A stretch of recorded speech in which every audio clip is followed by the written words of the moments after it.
Loid was an orphan who got adopted by the strongest S-rank wizard and became an adventurer. But his party fired him because he was a useless support mage. However, no one except his teacher knows that he is actually the chosen hero who will defeat the Demon King. When Loid was just a boy, his hometown got destroyed because of the Demon King's attack. However, he survived and an S-rank adventurer wizard named Merlin found him. She seemed to have lost someone precious in the battle against the Demon King too, and to cope up with her loss, she decided to adopt Loid and take him as her disciple. Merlin takes him to her house, and the very first thing she does is create a fireball out of thin air. She tells the awestruck Loid that if he can't create fire using magic by evening, he can't have dinner. Loid keeps trying hard to create flames, and as soon as he succeeds, he excitedly runs to show it to his teacher. Merlin sarcastically tells him that he did good before blowing out his tiny fire and then roasting him medium rare, saying that he still has a long way to go.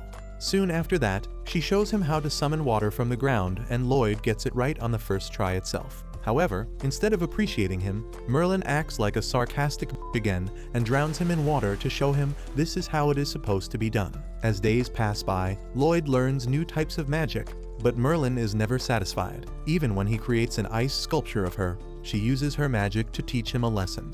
She controls the sculpture and grabs Loid before increasing the size of the statue, telling him that he lacks skills. She then breaks down the sculpture and Loid falls to the ground. Being the naive boy he is, he believes Merlin fully and promises to work hard to overcome his lack of skill.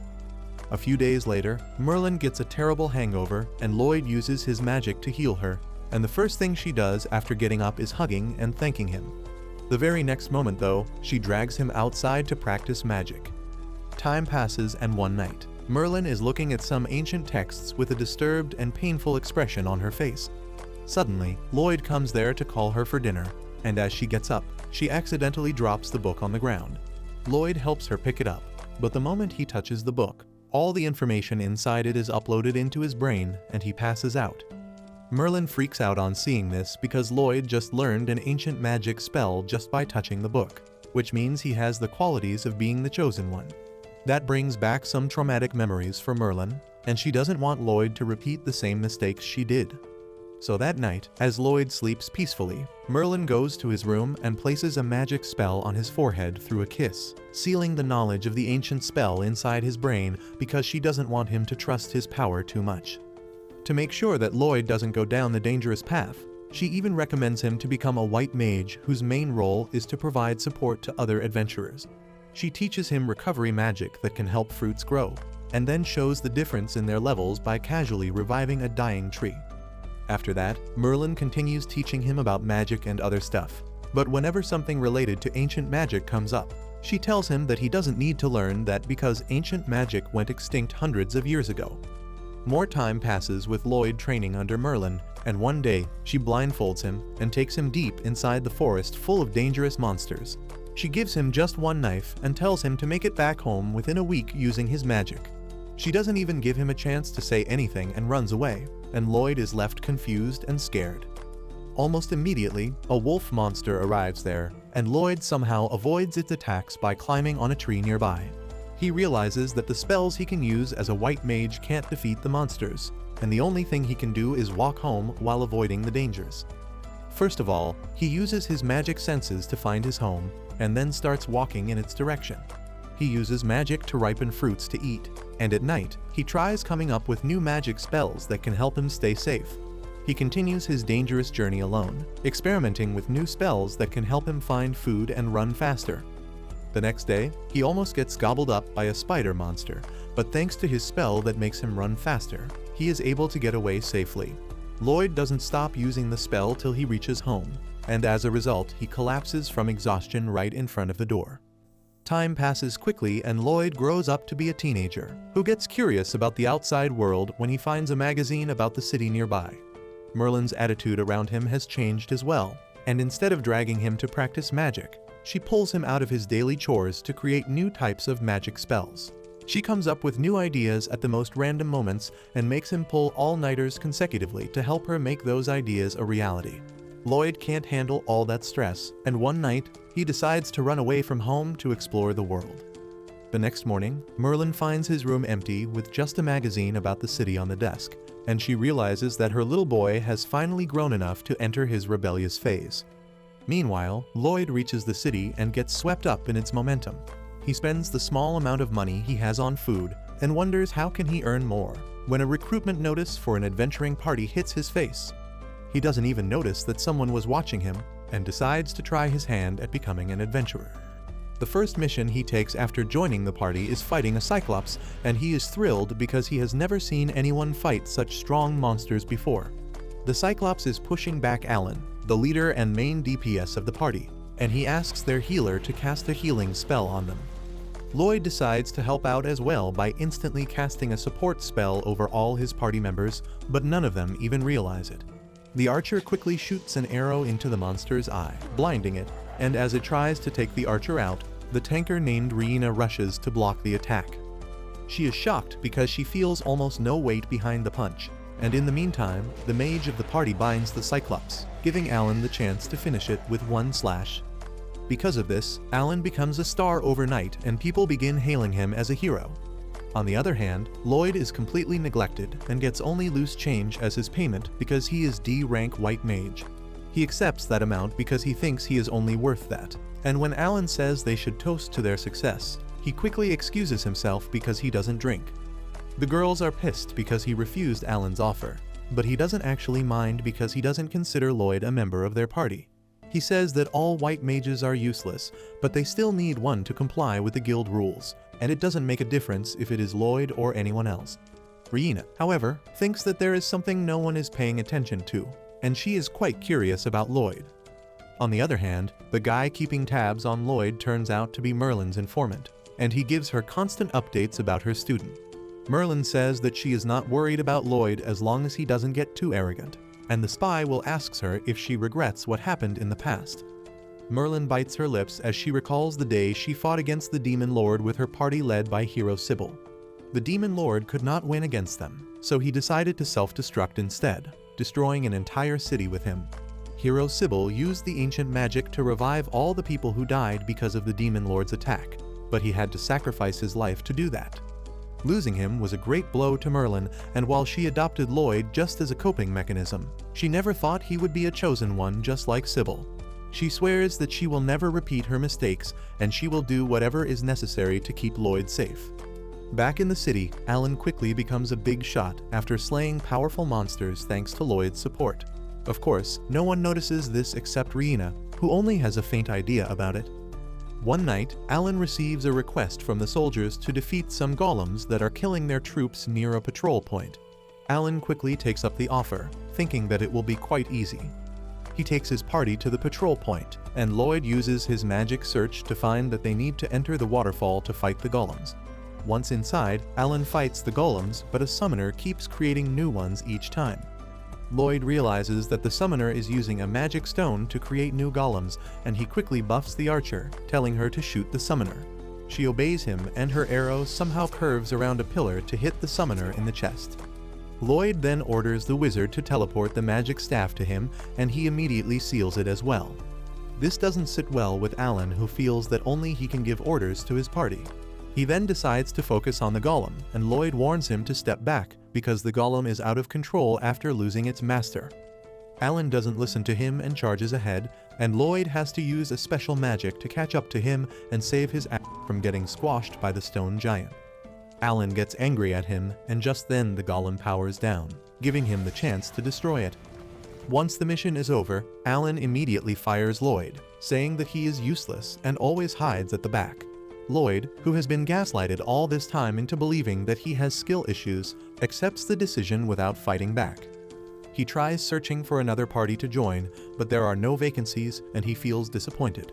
Luckily, a girl is looking for a free white mage urgently, but the receptionist tells her that it will be hard to find someone who can meet her conditions. With no other options left, the receptionist points at Loid, and as soon as the pink-haired bitch confirms that he is an unemployed white mage, she drags him along with her. Turns out that the pink-haired girl Yui is a member of an S-rank adventure party, and they recently went out to hunt some bandits. Their teamwork and superior strength allowed them to easily defeat the bandits, and they cornered the boss too, telling him to surrender. However, the boss decided to pull out his secret move and summoned a giant stone golem to fight against them. Yui's party realized that it was resistant to magic and weak physical attacks wouldn't do much against it either. So she decided to face it herself, being the strongest damage dealer of her party. She dashed towards the golem and striked it with her full power, but she could only leave a scratch on the golem's body. She had to back away and dodge the golem's attack, and then she asked their party's white mage to buff her up. The white mage seemed to be lost in her thoughts, and it took her a second to process what Yui had just said. Luckily, she was able to cast a spell to increase her strength in time, allowing Yui to defeat the golem with her next attack.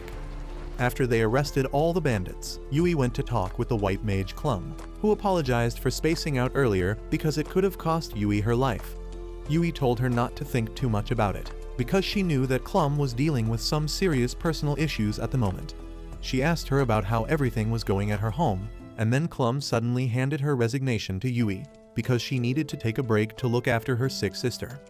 That leads us to the present moment, where Yui eagerly grabs Loid's hand and drags him to her base. Her party members take a moment to process that she found a white mage because they were sure that she would fail. Yui then introduces Loid to everyone, but she doesn't even know his name yet.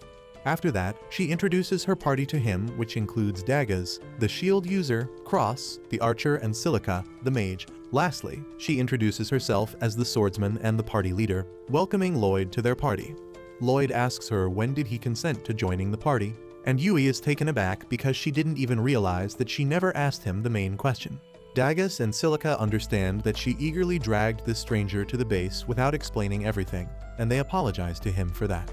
After that, they turn to Yui, telling her that even if she found a white mage, he can't replace Clum, and they should give up on their current quest.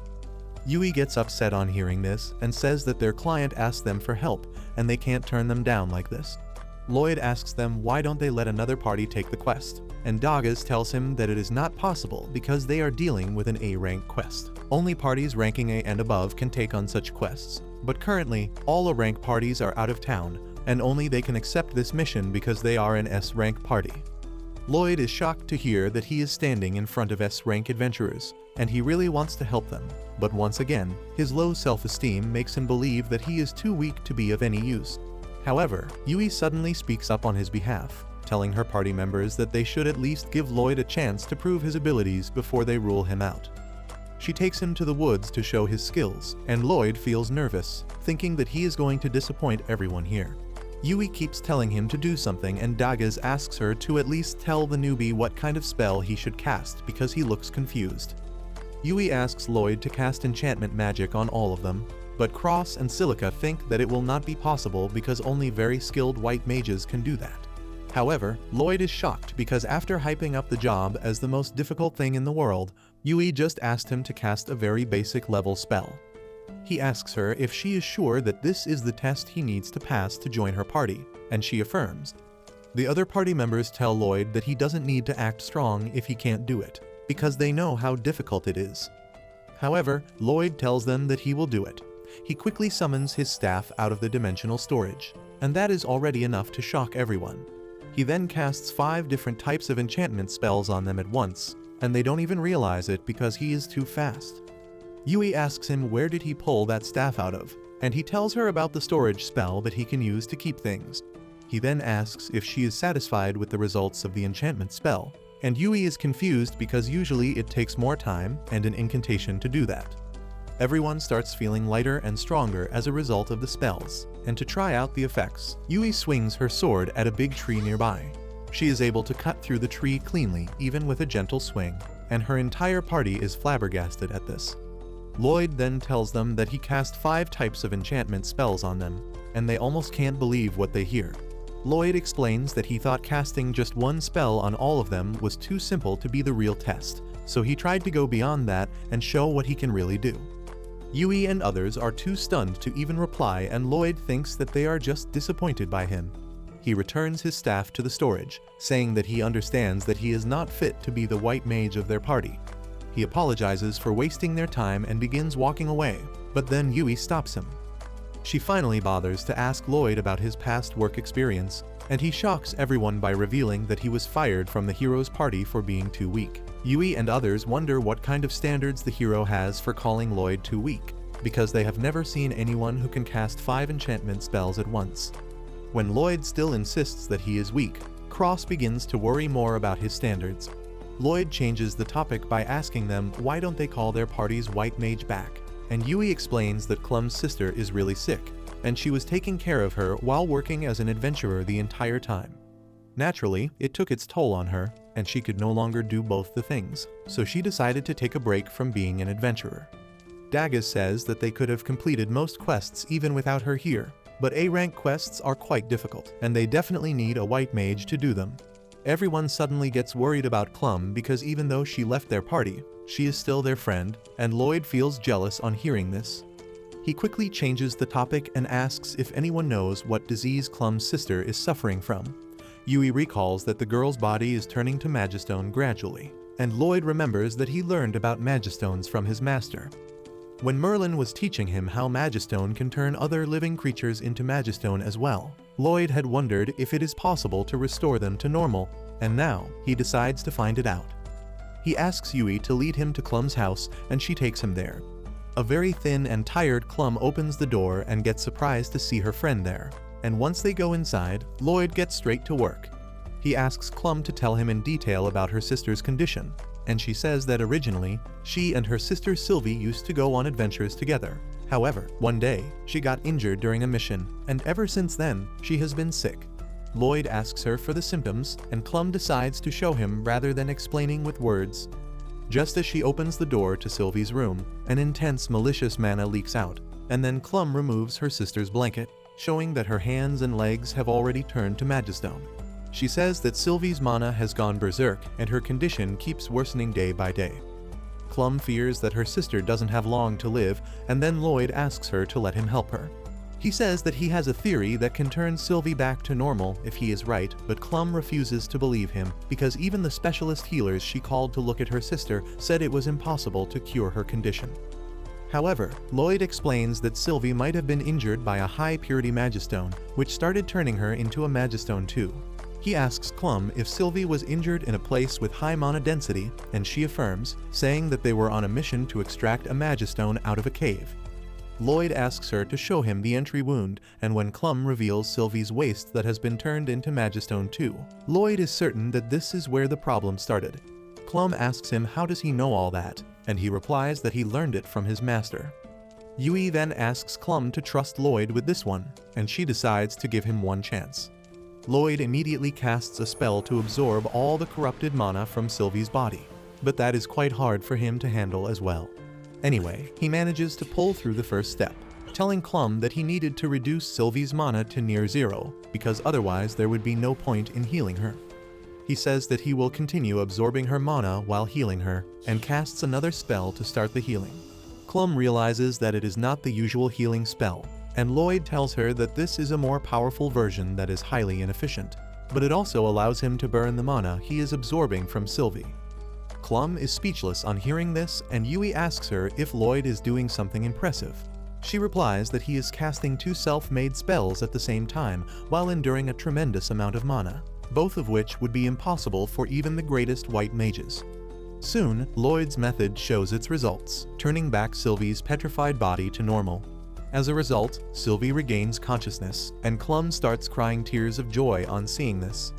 Later, she tells Yui and Loid that once her sister recovers, they both will go on adventures together again, and she wants Loid to support her party in her place. He tells her that he is not qualified enough for that, but that statement goes above Clum's head and she asks him to do what his heart says. After that, Yui and others throw a party to celebrate Sylvie's recovery, and they thank Loid, who still thinks that he is not worthy of it. However, he sees how well everyone treats him here even though they just met, and he nervously asks them to let him join their party even though he lacks strength. Everyone is pleasantly surprised by his change of mind, and they gladly welcome him to their party. After that, they throw a welcome party for Loid and tell him to eat as much as he wants because they are going to cover the bill tonight. Loid starts eating like he has never seen food before, and his new party members are quite amused to see that. They ask him if he was so hungry, and Loid tells them that the food in this town is really amazing. That is another shock to everyone because the food here is quite average, but Loid tells them that compared to what he has been eating since childhood, the food here has amazing flavor. Yui is curious about his childhood now, and Loid tells her that he used to live with his teacher, who cooked whatever grew in her garden.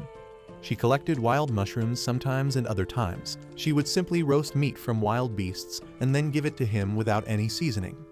Loid says that because of that, he learned to cook, but even then, he could never make food as good as this. Yui doesn't even care about food at this point, and she is more curious about the person who taught Loid magic. She asks him to tell her more about his teacher, and the other party members also join the bandwagon. Silica asks if his teacher is also a white mage, and Loid says that she is more of a combat-oriented mage because he often saw explosions when she was working alone. Silica is amazed that someone who is not a white mage trained Loid so well, and he agrees that Merlin is beyond amazing. Silica says that she would love to learn a thing or two from her, but Loid stops her right there, telling her that she would regret this statement for the rest of her life if she learns the truth. Anyway, after discussing some more about Merlin, the party decides to hold a strategy meeting for their mission, and Yui asks Daggaz to explain the mission details to Loid because she sucks at giving presentations. Daggaz tells Loid that their mission is to defeat monsters that are destroying local farms, and Silica tells him that multiple species of monsters have come together to form a pack. That is the first time Loid is hearing such a thing, and Daggaz says that it is new information for them too, but they need to take it seriously. Suddenly, Cross remarks that since they are against a huge number of enemies, he and Yui will struggle because physical attack dealers aren't good at handling mobs. Yui agrees, saying that Silica will have to carry them this time because she can use wide area spells. But even Silica is nervous because using wide area spells consumes too much mana. Yui then asks Loid if he can use attack magic, and he replies that he can use basic level spells, but the result is not that impressive. Daggaz then moves on to the strategy formation part, and says that he and Yui will gather the monsters in one area so that Silica can attack them at once. Cross will protect Silica and Loid, who will focus on healing and support. After that, everyone heads to the inn to get some rest, but Loid starts walking in another direction. Daggaz stops him, asking where is he going, and Loid nervously replies that he is too broke to afford a room in the inn. Daggaz immediately gives him a pouch that has more money than the sum of all the money Loid has seen in his entire life. He gets flustered and tells Daggaz that he can't accept it, but he replies that this is not charity because he will subtract this amount from his salary. Loid can't refuse now, and he thanks Daggaz, promising that he will work his best to repay the amount. The next morning, everyone gathers in front of the inn and Yui is the last one to arrive. She asks everyone where their bags are, and they excitedly tell her that Loid put them all in his magic storage so they don't have to worry about carrying them.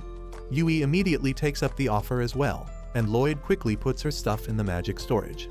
Yui and Silica start glazing his amazing skills, but Loid tells them that he can teach it to all of them. Everyone is shocked to hear this because they have never seen anyone other than Loid use this magic, but he assures them that it is fairly easy to learn, even though increasing the storage capacity needs some training. With that, they depart on their mission, and on the way, Loid learns the importance of having fun during long quests. They reach their first campsite way earlier than scheduled because they don't have to carry the luggage, and there, Loid takes out the stuff from magic storage so that they can set up their tents. Yui decides to go splash around in the river now that they have set up tents, but Daggaz scolds her, saying that they still have to collect firewood and food.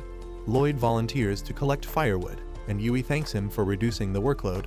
She then drags Silica away with her so that they can take a bath, and in the meantime, Loid goes to the forest and collects some dried sticks.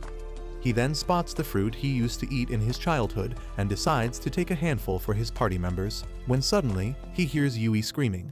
He rushes towards the direction of the scream and finds a giant serpent monster attacking Yui and Silica, who are completely defenseless against it. Loid immediately rushes in to help them, attacking the monster to grab its attention. Using this chance, Yui and Silica rush to the shore, and Loid waits for them to cover their bodies with a towel before tossing their weapons to them. He then instantly casts 2 enchantment spells on them, and Yui immediately lunges at the monster, cutting it in 2 with a single strike. However, even the severed head of the monster puts up a fight, and Silica tells Yui and Loid to take cover before she shoots a fireball at it, taking it down in 1 hit. She is shocked because she usually doesn't have that kind of firepower, but it doesn't come to her mind that Loid buffed her up. Meanwhile, Yui thanks him for saving their asses and asks him to put her sword back in the storage again, when suddenly, her towel drops and Loid gets to see the plot she'd been hiding. Both of them freak out, and Loid gets slapped even though it was not his fault. Anyway, once they return to the campsite, Loid decides to teach everyone how to use storage magic. He tells them to open up a space using their palms at first, but they don't understand how to do it.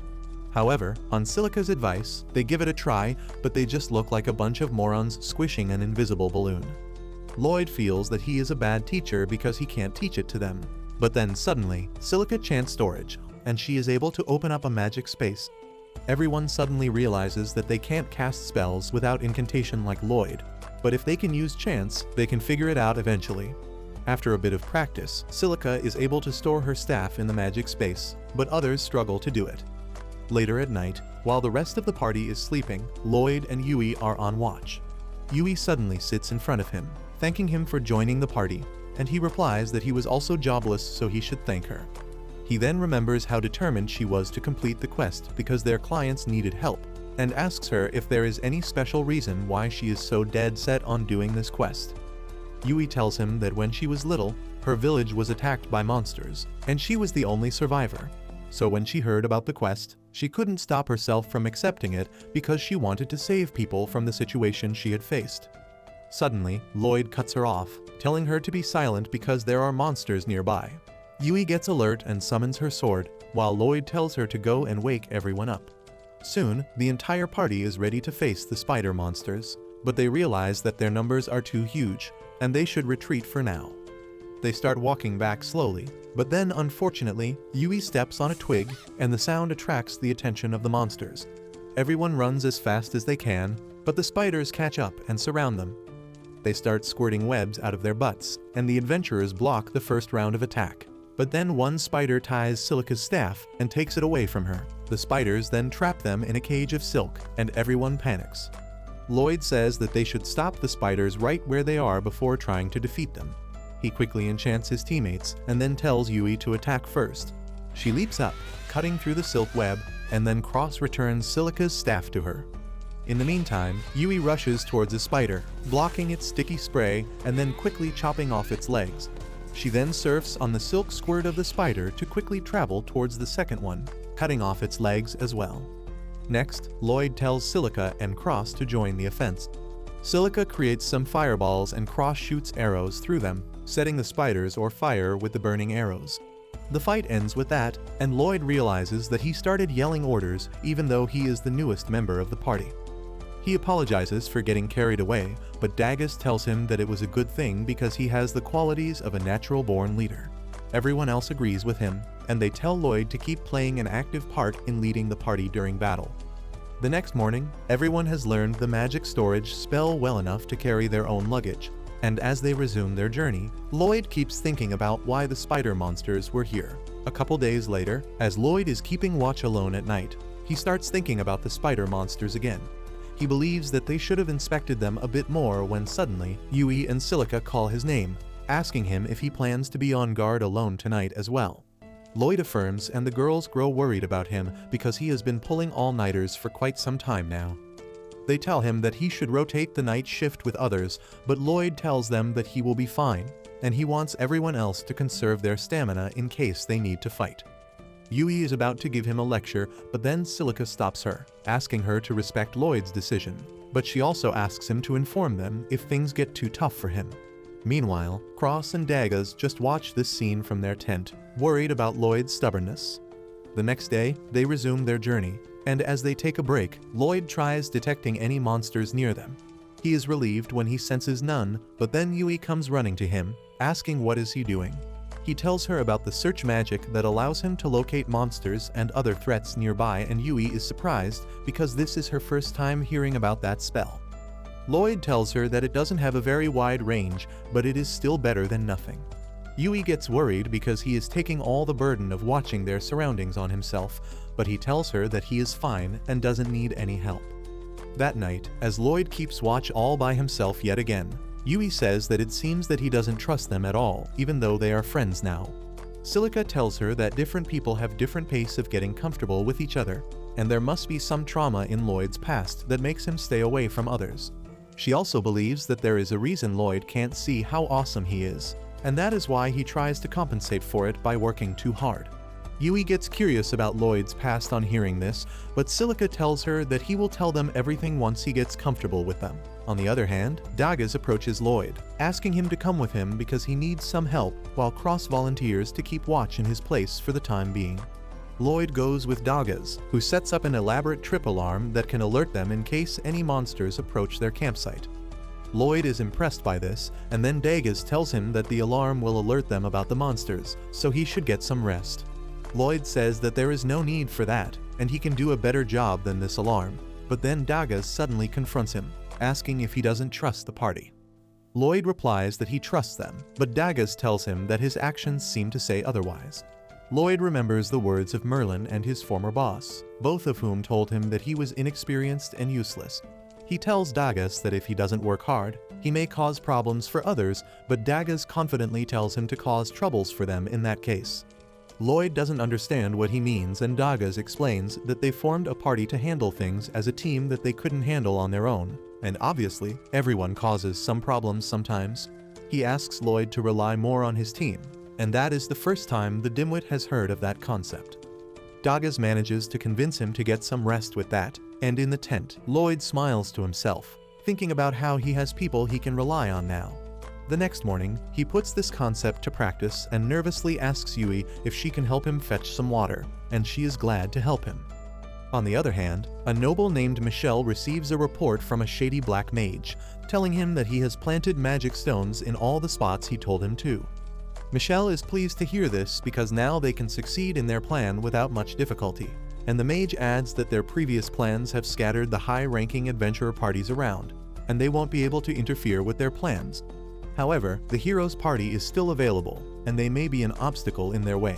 Michel replies that they can't do anything about that because the hero's party only moves when they get command from the king, but he believes that the hero alone won't be able to stop what is coming next. Back in the forest, Loid and his party find it odd that there are no monsters near them at all. Loid decides to widen the range of his search spell, and he is able to locate a group of monsters 10 kilometers ahead.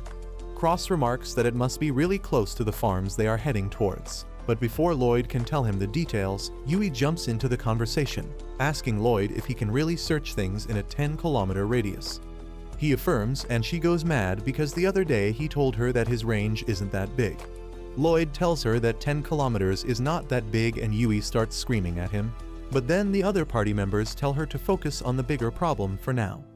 They rush towards the location of the monsters and find that they have already reached the farmlands that they were supposed to defend. They are shocked by the incredibly huge pack of wolf monsters, but Loid is more worried because this was the only place that he could find monsters in. He wonders where the rest of the monsters have gone, and the rest of the party finds that strange too because monsters usually don't leave their territory. While everyone is wondering about the reasons, Cross spots something really strange in the middle of the wolf pack. The others can't see it because they don't have eyes as sharp as him, so Loid uses a spell to give himself telescopic vision. Thanks to that, he is able to see a strange black rock in the middle of the wolf pack. He then casts the same spell on other members of the party, and they can see the rock too. Dagas remarks that it looks like a magistone, and Silica says that the black aura around it is worrying. Loid says that it must be the mana releasing from it, and then he realizes that the mana feels familiar to that of the beast folks. He remembers that Merlin once told him that beast folk have a special spell that allows them to control monsters, and the Magistone seems to be doing the same thing. Loid immediately casts his search spell again, and he notices another huge group of monsters approaching them. He now understands that the Magistone is the cause of all their problems, but he still can't understand the reason behind that. The party members think that they should escape for now, but Yui refuses, saying that the monsters will destroy the fields if they go. Dagas also agrees that escaping in this situation won't be easy for them, but Silica doesn't think that they can win this fight. Suddenly, Loid declares that they should fight, and he is confident that they can win if they follow his plan. He says that they need to get rid of the Magistone first and asks Cross if he can shoot it. Cross is not confident he can break it from this distance, but Loid tells him it is fine as long as he can hit it. Cross takes his aim, and then Loid puts 3 enchantment spells on him, thanks to which, his arrow is able to shatter the Magistone. Cross asks him how he did it, and Loid replies that he enchanted him, his bow and his arrows, which is just standard for someone like him. But everyone else is shocked because normal white mages can't enchant people and weapons at the same time. Just then, they notice the wolves fighting amongst each other because once the Magistone was destroyed, their natural ferocity returned. Loid was counting on this, and he remarks that the first part of his plan is successful, but unfortunately, the monster horde coming towards them has not stopped yet. Soon, the monster horde comes out of the forest and Silica stands in front of the crew all by herself to attack them. The monsters begin coming dangerously close to her, but Loid waits till the last moment to give her the command to attack. She immediately creates a fire tornado that wipes out all the monsters coming towards her, and everyone is surprised because they have never seen this kind of firepower before. Loid asks Silica to keep blasting the monsters with wind and fire magic, and then he goes to cross. Since the fire from Silica's attack has created a lot of smoke, the flying monsters have been blinded, but they are also hidden from them. Loid first connects his senses to Cross using telepathy, and then relays the location of the flying monsters using his search skill. Once Cross can see where the monsters are, he shoots them all down without missing a single shot. Loid then runs back to Silica for the final part of their plan, but she tells him that she is all out of mana. That is no problem for Loid as he becomes a walking power bank and shares his mana with her. He collapses because he gave her a bit too much mana too suddenly, but he tells Silica not to worry about him and cast a spell to make it rain. Silica does as he says, and the rains quickly put out the forest fire, preventing it from spreading beyond their control. However, she also runs out of mana with that and falls to the ground, but Daggaz catches her. Yui tells her that she did great, and now she and Daggaz will deal with the leftovers. While they rush ahead to find the monsters remaining on the battlefield, Silica and Loid take a break. Loid suddenly falls to the ground, saying that he needs to work harder because he shouldn't be tired after doing just this little work.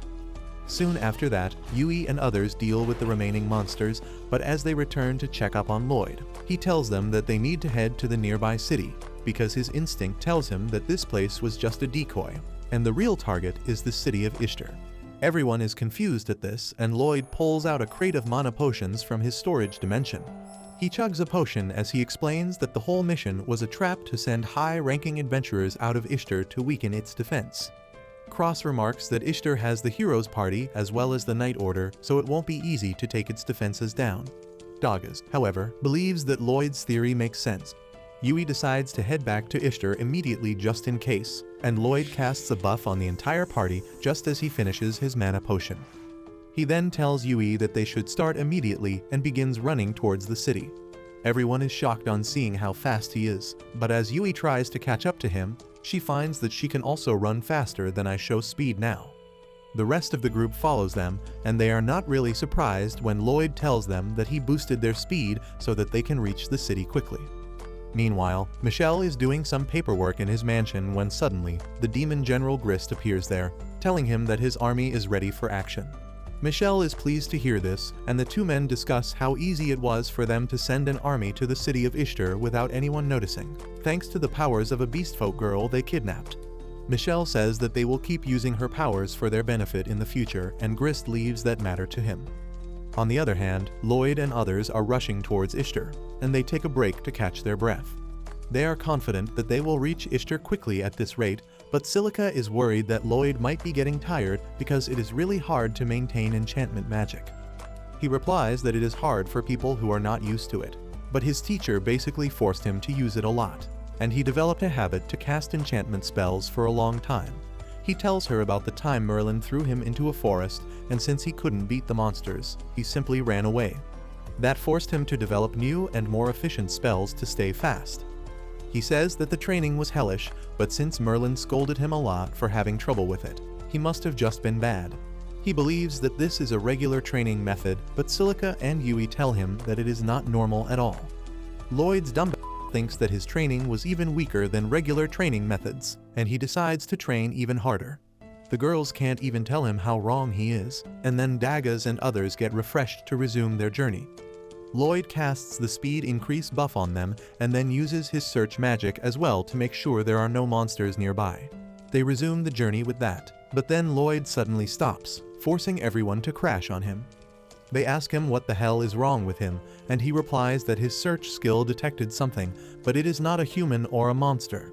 He has a bad feeling about it, so he tells everyone to go on ahead without him while he checks out the source of the uneasy feeling.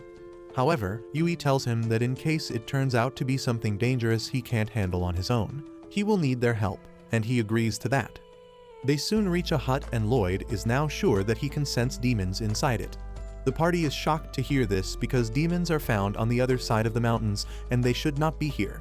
Loid says that demons are banned from entering human territory, so they shouldn't be here. But everyone else reminds him that they have been ignoring the ban and attacking humans for the past few years. They ask him why is he acting like he didn't know this, and Loid tells them that he doesn't have any memories of his childhood, because he was adopted right after the war ended. Everyone gets worried that they might have triggered some bad memories, but Loid assures them that he is fine.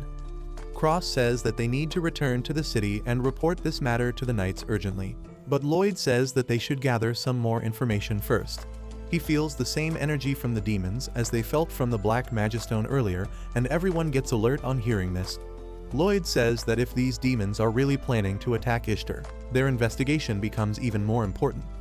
Yui agrees with him because if they don't do anything, Ishtar might be in danger, and everyone agrees with her. They get close to the house, but there is no one inside. So Loid uses his search skill again, and finds that the demons are under the ground instead of the house. Dagus says that they should look for an entrance, but Loid decides to skip that part. He tells Silica to use earth magic, but before that, he buffs up everyone. Silica then creates a sand pit in the ground in front of them, causing the roof of the underground tunnel to cave in on the demons trying to perform a ritual. The demons scatter to avoid the falling debris and Yui immediately jumps in, taking one of them by the throat.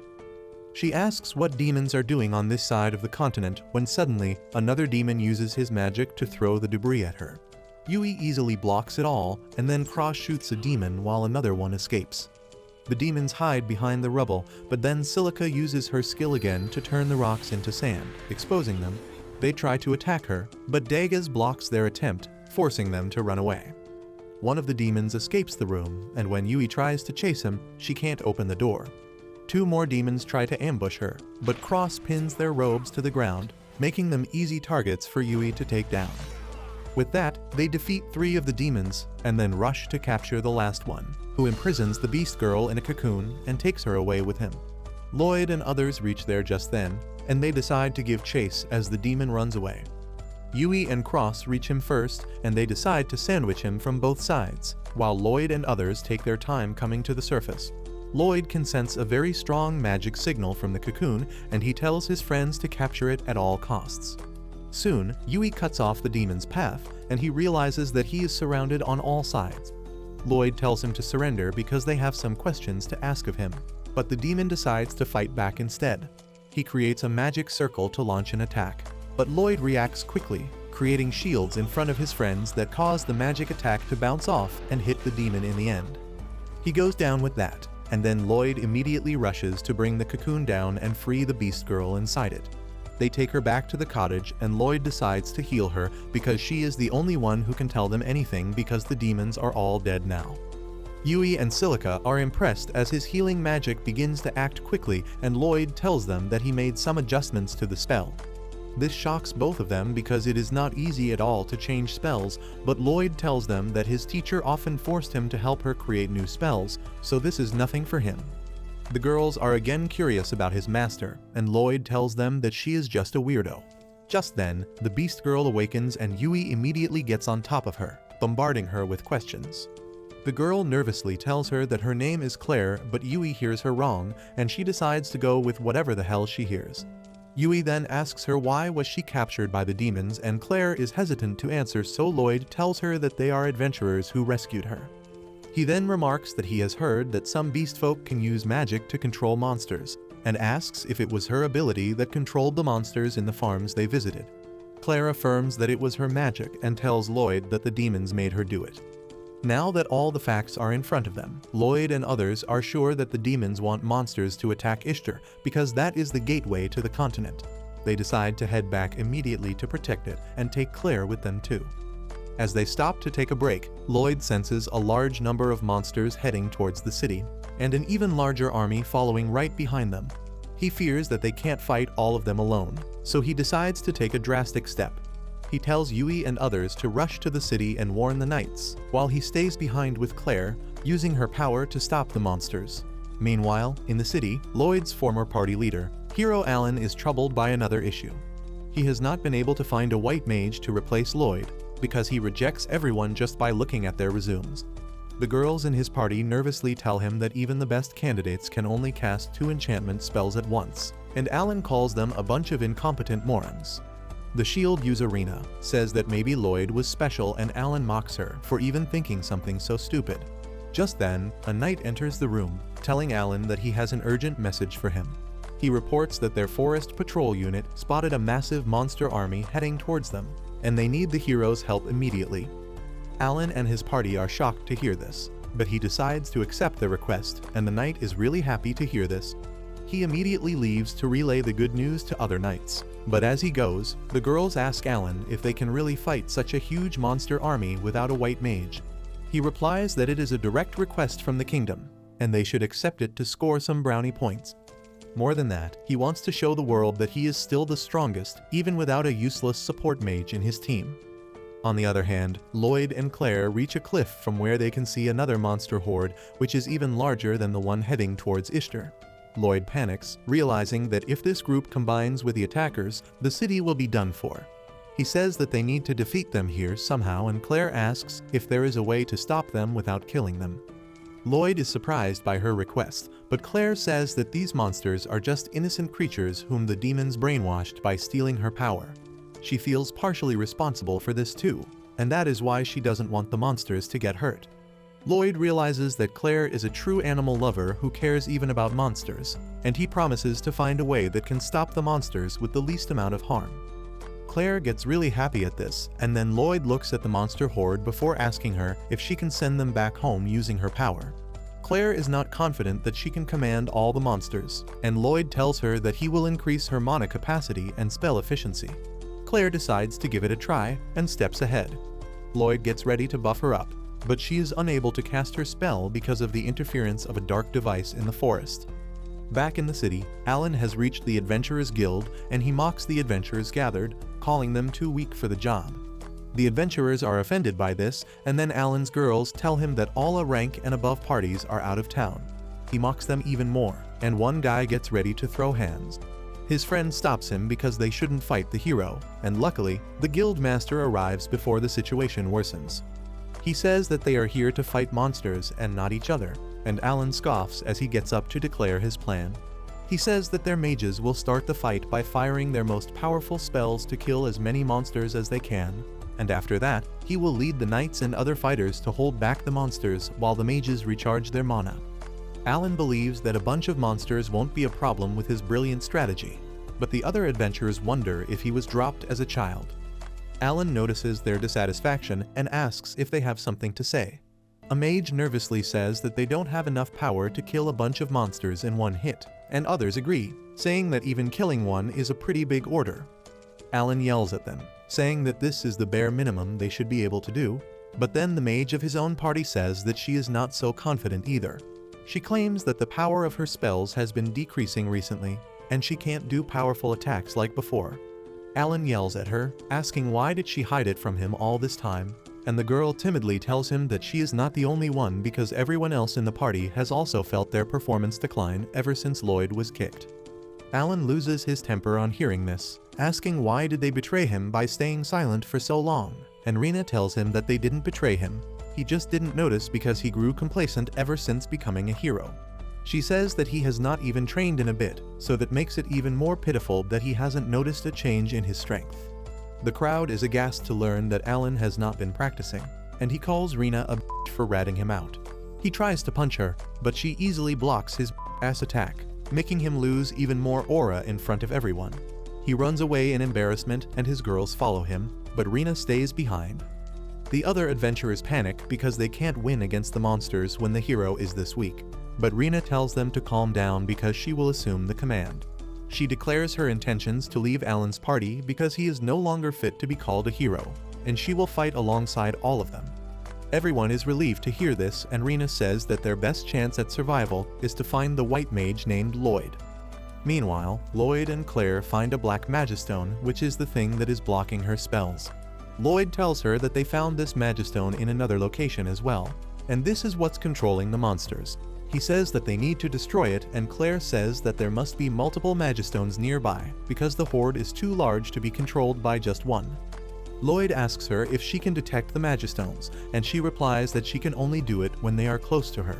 That is enough for Loid, and he uses his search magic and sense sharing spell combo to find the location of other magistones quickly.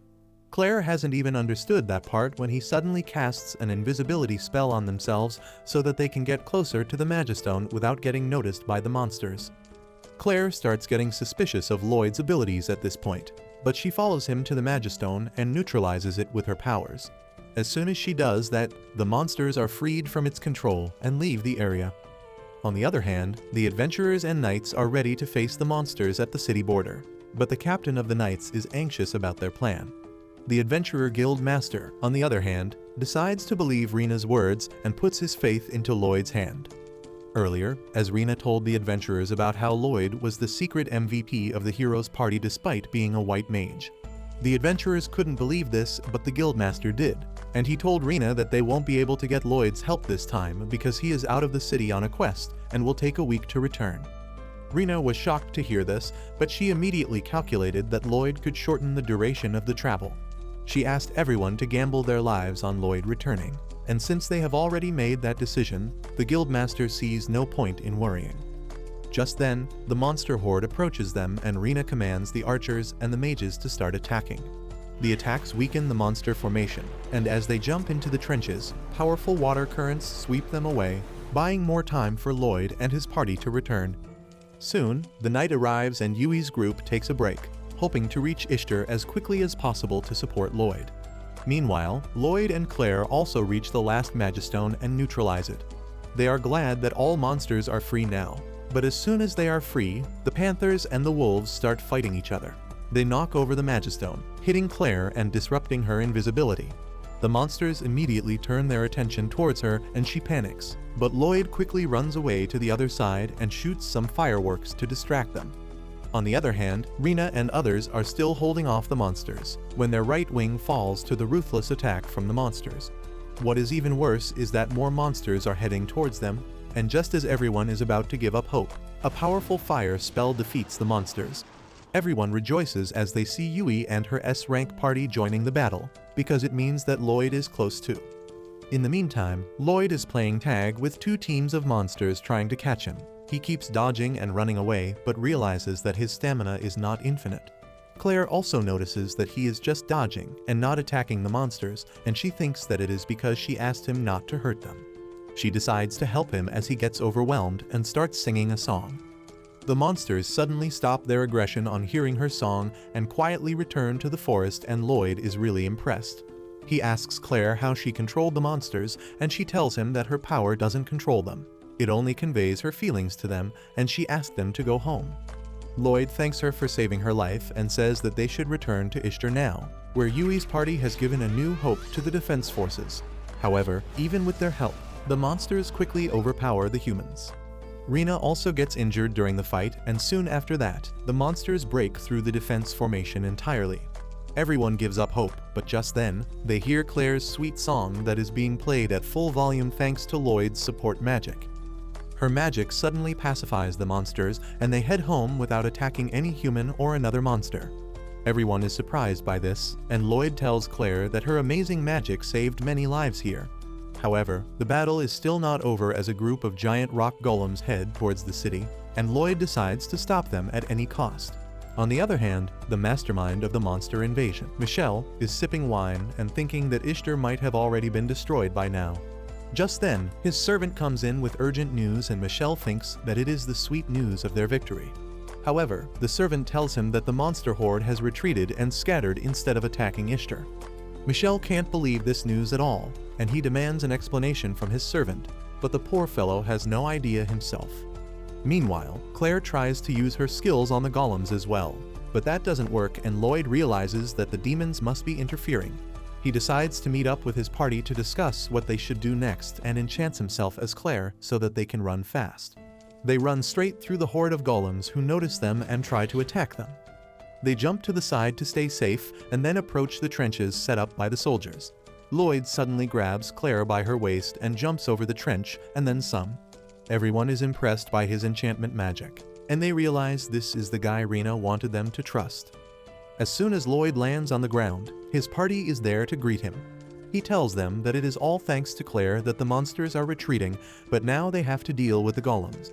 He suddenly falls to his knees, and his friends get worried that he is too exhausted after casting support magic non-stop. Loid, however, tells them that he will rest only after the battle is over. Just then, the guildmaster comes there to greet Loid, and he is surprised to see a furry with him. Loid asks him to take Claire to safety, and the guildmaster orders the knights to look after her. He then says that Loid is their only hope to win this battle, but Loid doesn't know who put this idea in his head. Just then, Rena comes there and tells him that Alan is not participating in the battle.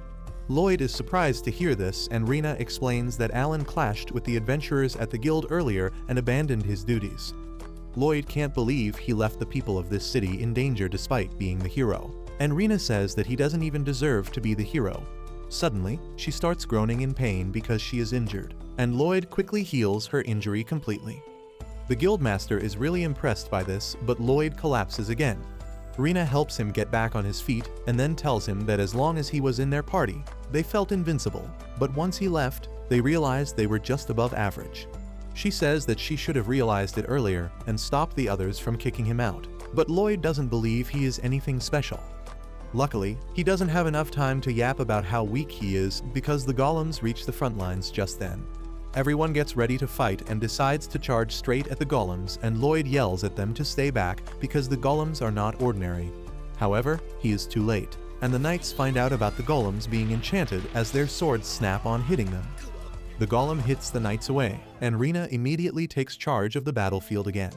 She commands the magicians and archers to attack the golem from a distance, but their attacks don't do any damage. The golem crosses the trench, pushing the soldiers back, and everyone starts to panic. Loid decides to cast buffs on everyone, but his friends tell him it might be too much for him. Loid says he can handle it and casts 2 enchantment spells on all people according to their needs. However, that exhausts him even further, and he thinks that the magic effects won't last for too long. He tells his friends to hurry up and finish the battle, and Yui immediately climbs on the scaffolding to tell everyone about the incredible buffs Loid has cast on them. She says they can easily win this fight now, but the knights have a hard time believing her. Just then, a golem attacks them and they panic, but Rena comes in clutch and saves their ass. Following her lead, Yui attacks the golem, destroying it. Rena uses that to advertise the strength of Loid's enchantment magic, and she tells everyone that they are much stronger right now. Everyone immediately verifies it, and their confidence soars through the sky. Loid asks his friends to support everyone, but he is feeling really weak now, and the guild master takes him to a place where he can rest. Meanwhile, Cross begins leading the archers to shoot the fireballs to land double damage on the golems. Dagas and Silica also fight on the front lines, taking down multiple golems with her powerful magic. The fight continues, and soon, almost all the golems are destroyed. Yui sets her eyes on the last one remaining, but another adventurer tries to get the jump on her. However, as he strikes the golem, his sword shatters and everyone realizes that Loid's spells have reached their limit. Everyone gets scared and runs away as the golem approaches the city gates, but Yui stands in its way. However, just as it is about to attack her, Rena tackles her to get her to safety, and Dagas blocks the heavy attack. Loid realizes that they can't win on their own, so he uses the last bit of his power to enchant Yui's sword. She sees this and asks Rena and Dagas to support her. They combine their strengths to block the attack, and then Yui attacks the golem, destroying it with one slash. Everyone starts celebrating their victory that they once thought was impossible, and Loid finally gives himself the chance to relax, passing out immediately. On the other side, the demon general Grist reaches Michelle's castle to complain about his utter failure. Not only did they fail to destroy Ishtar, even Claire was taken away from them. However, he doesn't find Michelle there, so he destroys his office instead, and swears to end his life the next time he sees him. Back in the city, Loid wakes up after a day of sleeping soundly. Yui comes to check up on him, and he begins b***ing and crying that he fainted because he was weak. Yui doesn't even want to argue with him at this point, so she tells him to come with her. As soon as she opens the inn's door, the people outside start cheering on Loid, calling him their hero. He gets nervous at this and closes the door because he can't handle so many people at once. Yui gets angry at him and tells him to go out and face his fans. He does get out, but through the window, so that he doesn't have to deal with everyone. On the other hand, Merlin's spy, Will, reaches her door and she immediately blows it up, thinking that he is a thief. However, Will doesn't even get a scratch from the blast, and Merlin lets him in, where other members of her party are already present. Merlin then asks Will about Loid, and he tells her that he was kicked from the hero's party. She is shocked to hear that, but Will tells her it is a good thing because his new party treats him much better. However, he also informs her about Loid's lack of confidence and impossible standards when it comes to himself. Merlin knows she is to be blamed for that, but she doesn't want him to repeat the mistakes that she did in the past. Back in the city, Loid is hiding from the crowd because he doesn't understand why they are chasing him. His party finds him and tells him that everyone is just grateful to him because he saved the city. Loid doesn't think he deserves such attention, but everyone tells him that he should have a bit more confidence in himself. Following their words, Loid decides to greet the crowd, but he still doesn't think that he deserves all this attention. He tells the people that they should give more credit to the knights and the adventurers, but they themselves give all the credit to him. They call him the hero of Ishtar, and Loid decides to do his best to get used to this treatment. On the other hand, Alan is pissed that everyone is calling Loid a hero, and his girls remind him that his hero title will be revoked because he denied an emergency request. He knows that too, and he decides to ditch the town along with his girls. Back in Merlin's residence, everyone has a drink, because today is the day their friend hero Sybil sacrificed his life to kill the Demon King and save the people who got caught in the crossfire. Will then suddenly drops the bombshell on everyone, telling them that the demons are on the move again, and they tried to use beastman magic to make monsters attack Ishtar. He suspects that they are trying to revive the Demon King, and Merlin panics because that would erase everything Sybil sacrificed his life for. Others tell her to calm down because they need to do what they can to ensure that the world remains safe. A few days later, Loid, along with his party, is summoned by the city lord. A young man comes to take them inside, and they find Claire already waiting for them. Everyone is glad to see her and ask if the lord summoned her too, but the young man tells her that she is his special guest. He then introduces himself as Lord Abel, the guy who runs this domain, and no one can believe it because they thought he was just a servant or something. Silica says that it is common knowledge that the Lord has ruled this territory for over a decade, and Abel looks too young for that. He replies that he has got the same anti-aging DNA that Ash Ketchum has, and Loid remarks that even Merlin is the same. Abel says they will talk about it some other day, because right now, he has something more important to discuss. He reveals that Claire is actually the second princess of the Fora's empire where the beast folk live, and Loid can't believe it. Claire affirms this, and everyone else is also surprised to hear the truth. Abel says that Claire's power to control monsters is quite unique, and if it falls in the wrong hands, it can lead to disaster. That is why the Empire has been searching for her, and now that she has been rescued, they are going to take her back home soon. Abel says that he wants Loid's party to escort Claire to the royal capital where the beastmen will come to take her, because he trusts they can face any enemy, even demons. Though it is unusual for adventurers to guard members of royalty, everyone understands that they need to keep Claire's identity a secret, and they agree to become her bodyguards. 10 days pass after their journey starts, but they are still not near the royal capital yet. Cross complains that the capital is really far, but Daggaz reminds him that they are taking the longer route on purpose to stay safe. Yui, on the other hand, is not bothered by the long journey at all.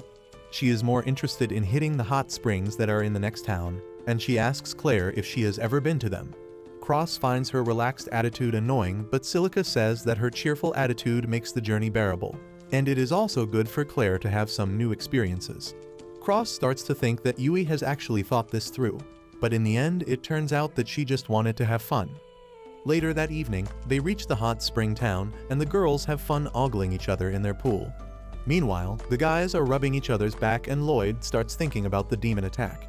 He thinks that the closer they get to the capital, the greater the chances are that demons will get impatient and attack them.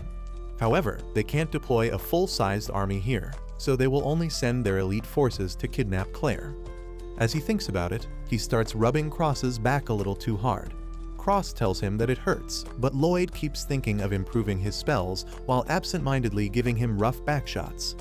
Later, Loud tells everyone that they should stay in this city for a few days to prepare themselves for any sudden demon attacks. Silica agrees with his idea, and so does Daggaz, because he wants to improve his gear. Silica says that she will also experiment with new skills, and Cross says that he is fine either way, but he can use this time to do some maintenance on his bow. With that, Yui decides that they will stay in the town for a couple of weeks, and Loid is determined to grow even stronger to help his friends. The next day, Daggers begins searching all the weapon shops one by one to find the right gear for himself. He is disappointed no matter which shop he tries, and he doesn't know what to do. Just then, he spots Yui and Claire, who are just enjoying their break. Daggers tells them that he wants a new shield but can't find a good replacement in any weapon shop. Yui understands that it is hard to find quality equipment in random cities, but Claire says that she saw a shop in a quiet alley a while ago, and she thinks that it has better weapons than one would think. Daggers decides to trust her and checks out the weapon store she mentioned. He finds no one there, but then begins looking at the weapons on display. He judges that they are high-quality items, and just then, the shop owner comes there. He seems really angry and rude, and asks Daggers what the hell does he want. He then asks him if he is with those bastards too, and Daggers nervously replies that he is just checking out some shields. The old man tells him to feel free in that case, but now Daggers is confused about what is going on. After a while, he gets even more confused because every weapon in the shop is high quality, but there is no customer at all. Just then, a group of adventurers arrive there, and they are surprised to see Daggers there. Their leader, Karen, asks him if he is here to buy weapons, and when Daggers affirms, everyone starts laughing at him. They call him a stupid low-rank adventurer who doesn't even know which shop to buy weapons from. Just then, the shop owner comes there, and turns out he has beef with the rowdy bunch who just came in because they are the reason his business is not doing well.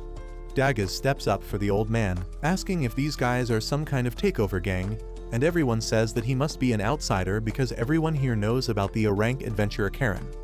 Daggers asks why an A-rank adventurer is harassing the shopkeeper, and Karen tells him that it is the old man's fault for not selling the special item to him. The old man replies that he won't even be able to use it, and he can't sell a weapon to someone who is not worthy of wielding it.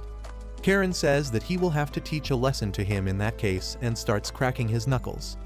Daggers says that this is shameful behavior for an A-rank adventurer, and Karen's lackey decides to attack him first. However, Daggers easily blocks his fist and then knocks him to the ground, causing everyone to back up. He then pulls his shield out of the storage and pushes everyone outside before shutting the door on their face. Karen is flustered by this and asks how can a random nobody defeat an A-rank adventurer like him. Daggers opens the door to flex his S-rank tag in front of him, and everyone is shocked. Even the old man asks Daggers why didn't he show his rank earlier to avoid the entire situation, and he replies that it is lame to rely on rank rather than strength.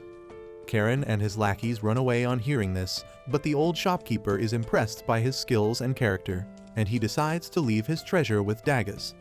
On the other hand, Loid is trying to improve a spell when Yui and Claire return from their sightseeing. They are curious about what Loid is doing, and he tells them that he is trying to make his support spells more powerful, but it is time that he learns some new spells. Yui recommends that he learn some attack magic, and Loid tells her that he won't be any good at it because white mages are not talented at offensive spells. He says that if Silica's firepower is comparable to a flamethrower, his attack power will only be equal to a matchstick.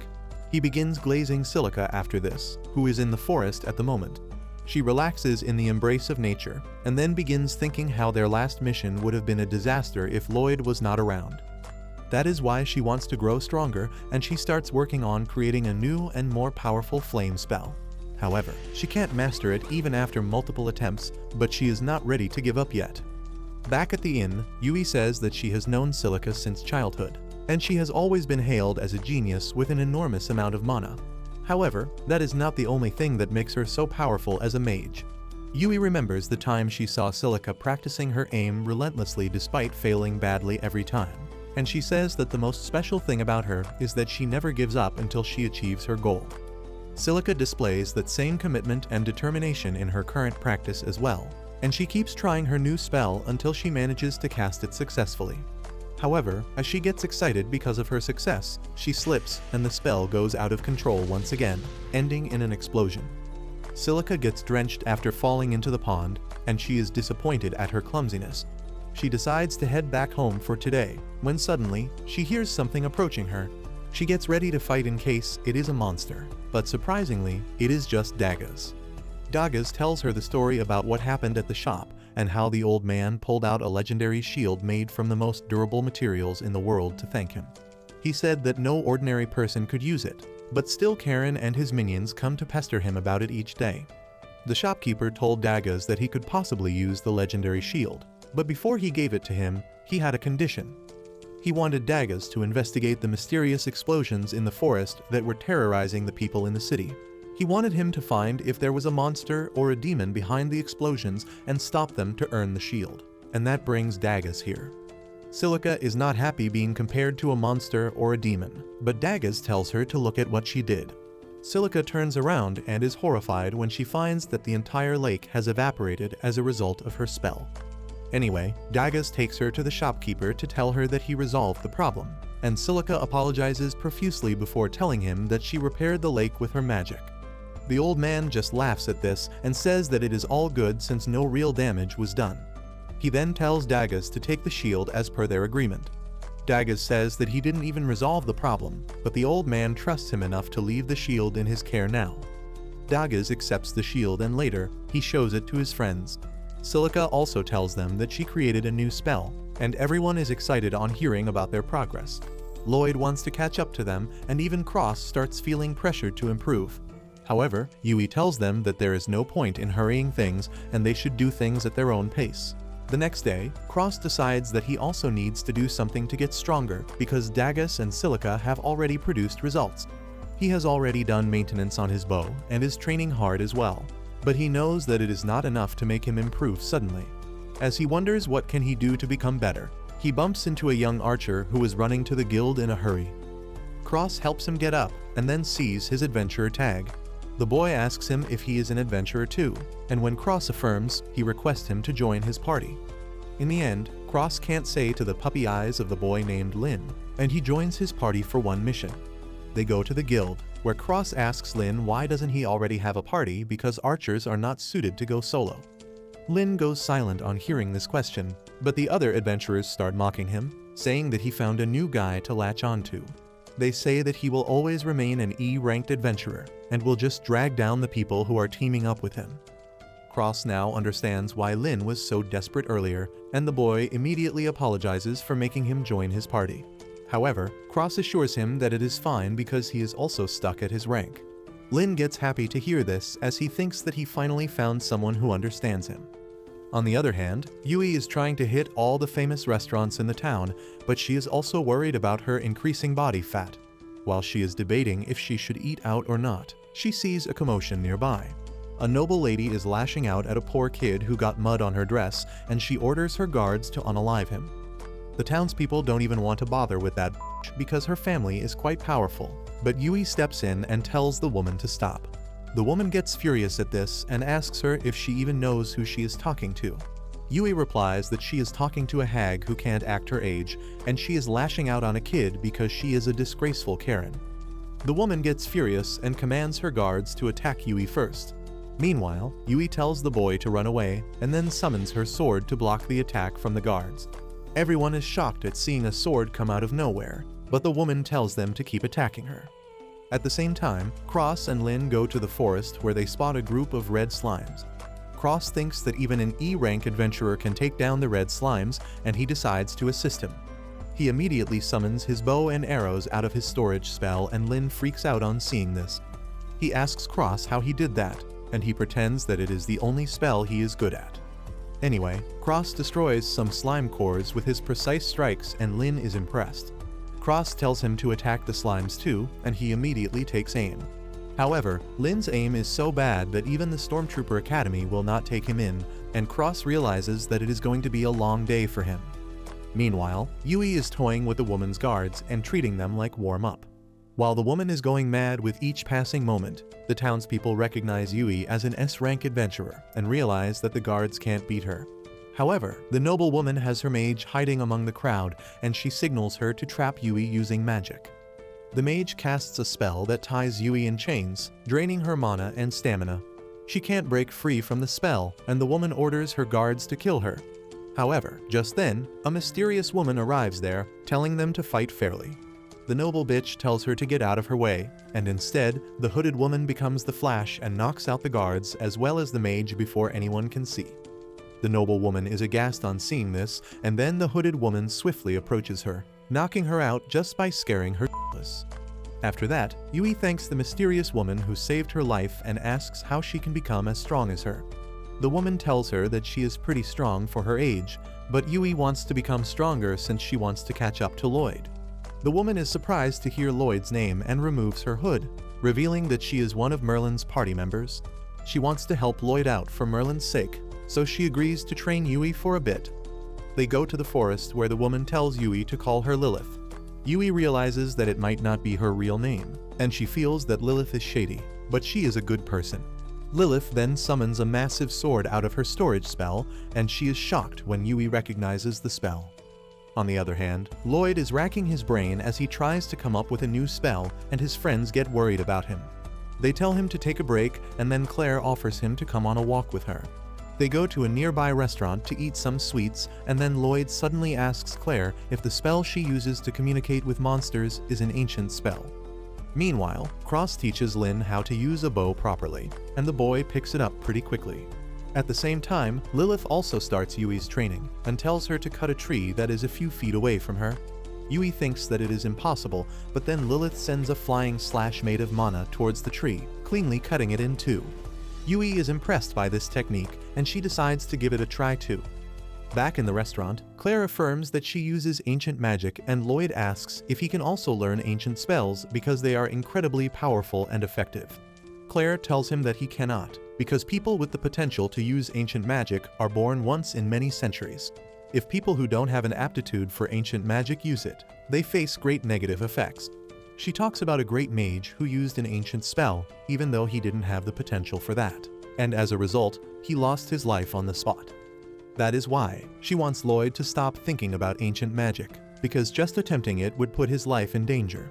Loid understands and decides to give up on that approach and figure out something else instead.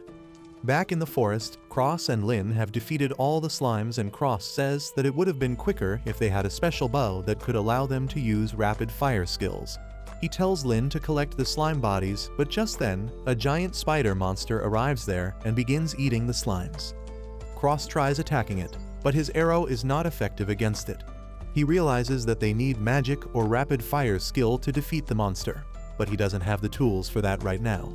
However, Lin has an idea, and he tells Cross to summon the arrows out of storage rather than pulling them out of his quiver to save time.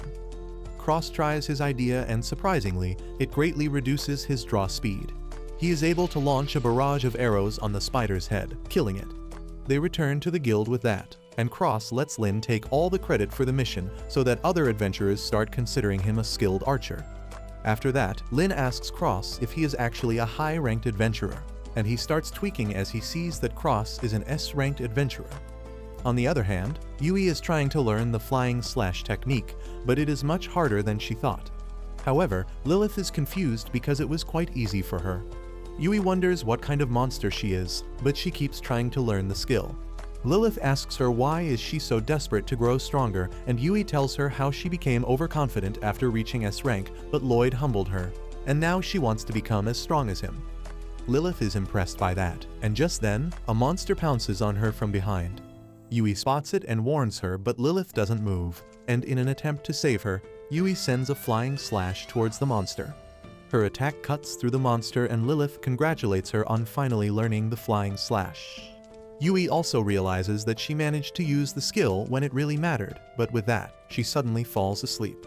Lilith drops her outside the inn and vanishes before anyone sees her. The next morning, Yui is excited to resume their journey, and Loid is tweaking because he thinks he didn't make any progress during this time, even though he created new spells and improved existing ones. On the other hand, the demon General Grist reports his failures to his boss, who is really disappointed in him. He shames him for not being able to capture a single human city, even with the huge monster army, and Grist promises that he will not fail again. His boss, probably the Demon Lord, commands him to find Claire before anything, and he accepts the order. Once outside the castle, Grist begins throwing a tantrum because he doesn't have a single lead. But just then, Michelle, the mastermind behind the previous attack, shows up. Grist is angry at him and asks how dare he show his face here, and Michelle replies that he has not received payment for the previous mission. Grist wants to tear him apart immediately, but then Michelle tells him that Claire is heading towards the capital of the human empire, and instead of knights, a bunch of S-rank adventurers are guarding her.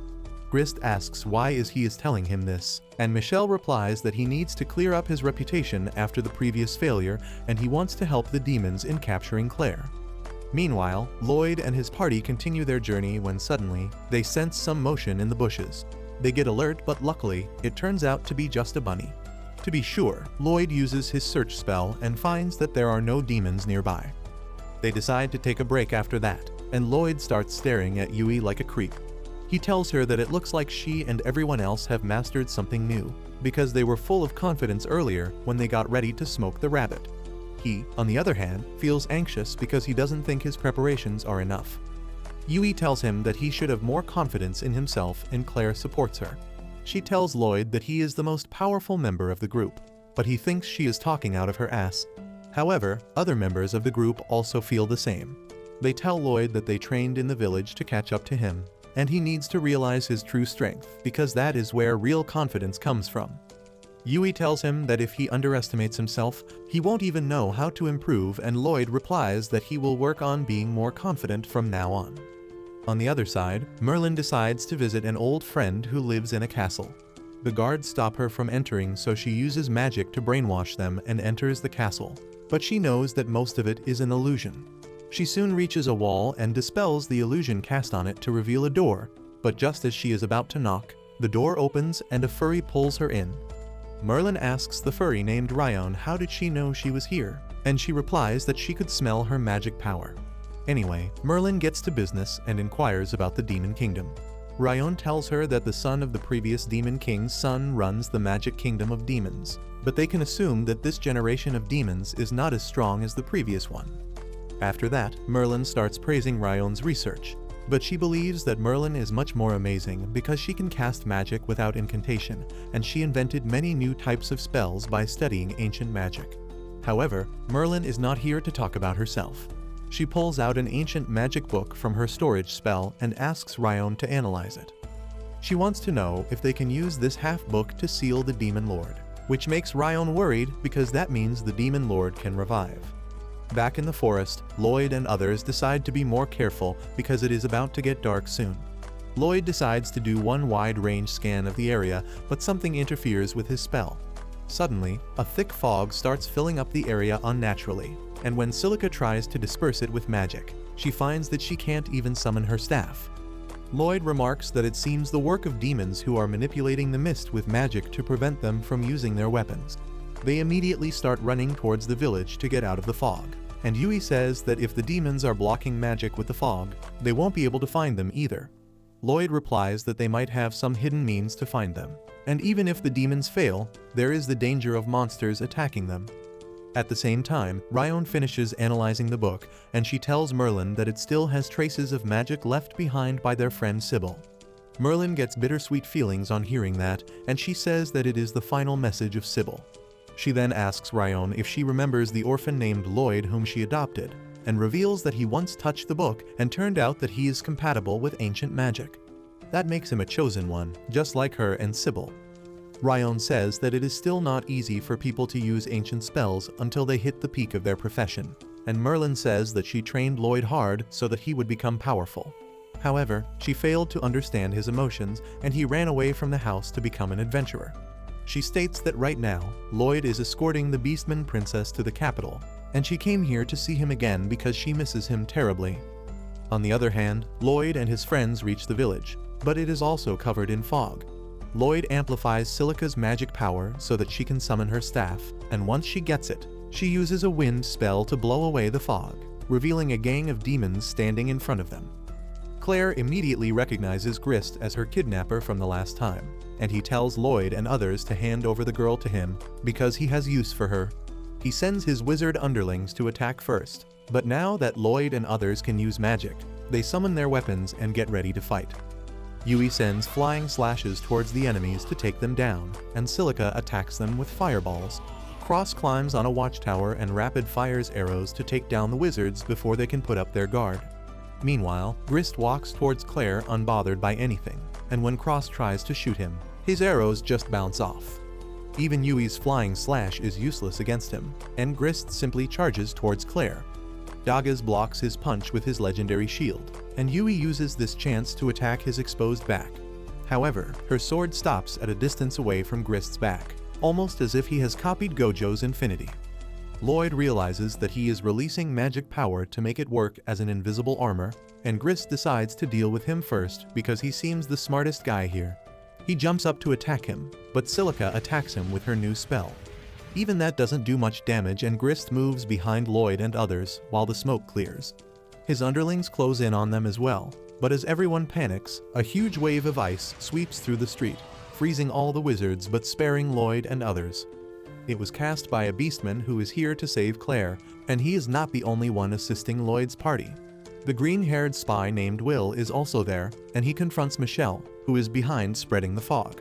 While the two of them talk more and fight less, the beastman climbs down from his perch and heads towards Claire.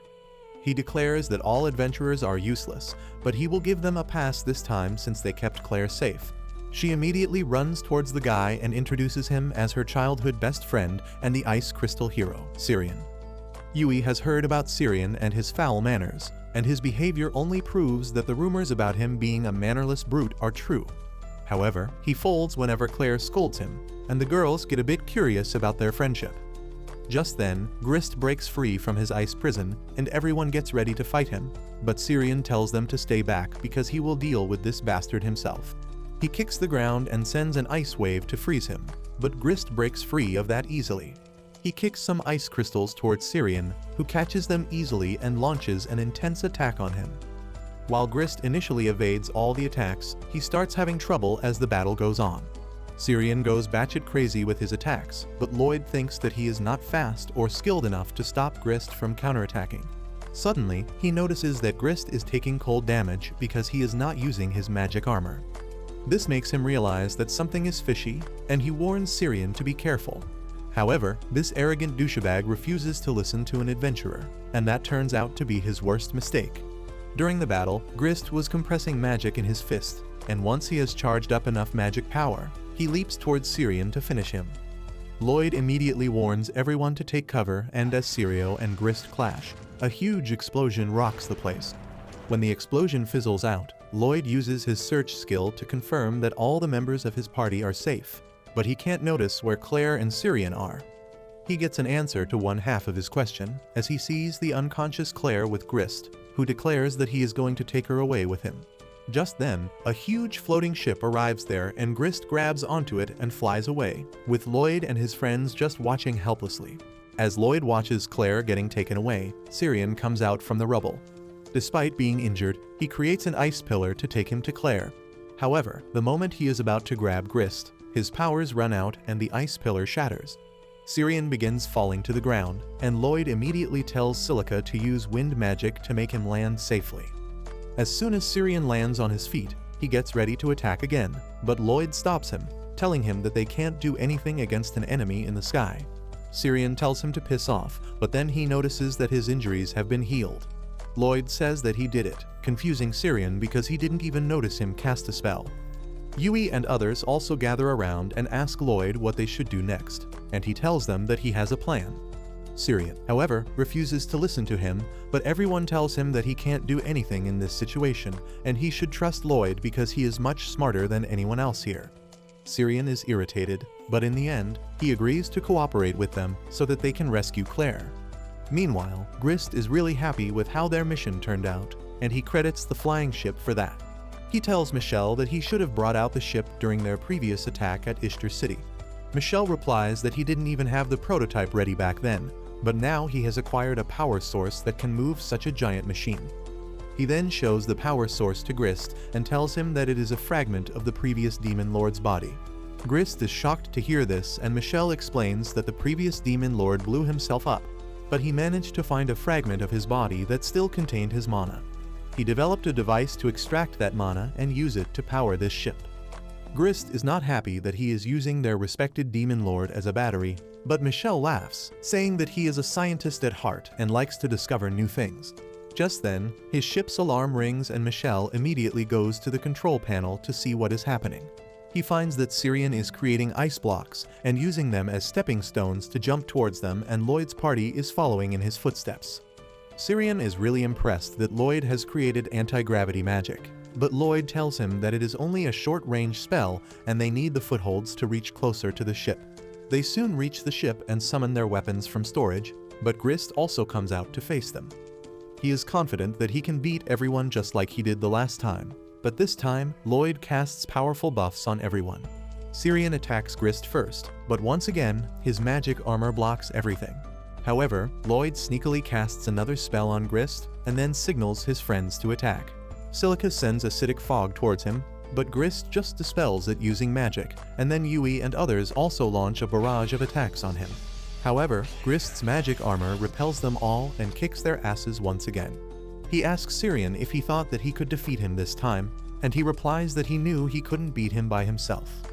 Grist says that even the entire group can't beat him, and then charges up his magic punch again. He is about to hit Syrian, but Dagas comes forward to shield him. Grist gathers magic in his fist again, but then suddenly, it freezes and shatters. He is absolutely dumbfounded by this and wonders how did he lose his arm when not a single attack reached him.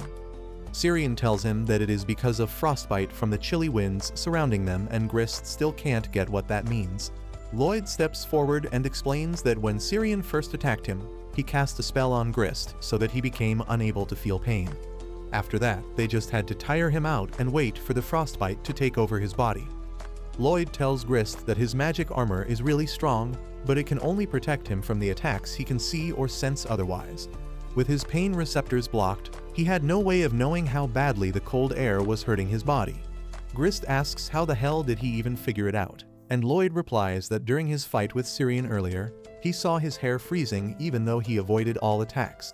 That made him realize that if he can't notice an attack, it will deal damage to him, and he made sure that everyone kept attacking him to distract him while Syrian cast his spell. Grist is pissed at this, but suddenly the pain nullification magic starts wearing off, and his arm begins hurting. He immediately runs back inside the ship and tries to free the monsters that Michelle is researching on. Michelle tells him to stop because he is not done studying the monsters completely, but Grist doesn't care because he needs someone else to fight the adventurers. Just then, Loid and others arrive inside the ship and spot Claire trapped in a cage. Syrian gets angry and demands the kidnappers to release Claire, and the impatient Grist breaks the locks of the monster cages. Michelle panics as his experiment subjects are let out from their cages, but they are completely out of control now, and a giant snake begins coiling around Grist. This gives Michelle an idea, and he decides to conduct an experiment to see how the monsters perform in real battle. He pulls out a magic device from underneath the floor and cranks it up, releasing a magical sound wave that brainwashes all the monsters into obeying him. In the meantime, Syrian destroys the prison Claire was being kept inside and brings her to safety. However, before they can take her and run away, Loid's group finds the monsters ready to attack them at Michelle's command. They draw their weapons to fight back, but Claire stands in their way, asking them not to harm the innocent creatures. She suddenly starts using her ancient magic to control the monsters, and they are freed from Michelle's brainwashing. However, her magic creates some side effects as well, and the ship starts rattling as Michelle's magic circles begin to malfunction. He wonders what is happening, and at the same time, Grist takes the support of the ship's power system to maintain his balance, only to get a powerful shock that knocks him out cold. At this point, Michelle realizes that the ancient spell Claire used resonated with the Demon King's fragment, causing it to go into overdrive mode. He realizes that it will explode if they let it be and immediately takes it out of the magic device, cooling it immediately. However, because of that, the ship starts falling down, but Loid uses his anti-gravity magic to stabilize it. Suddenly, Grist starts acting weird, and he orders Michelle to give the Demon Lord's fragment to him. Michelle realizes that the consciousness of the Demon Lord has hijacked Grist's brain, and it is trying to use him as a vessel. He is really excited to see how it turns out and throws the fragment towards Grist, causing him to emit powerful dark mana. The monsters are terrified of him, and soon, they get sucked into the dark mana vortex, which starts wobbling and changing shape. Then suddenly, the dark mana disperses and Grist comes out of it in the form of a chimera. Everyone is horrified to see this, but Michelle is really thrilled because everything is an experiment to him.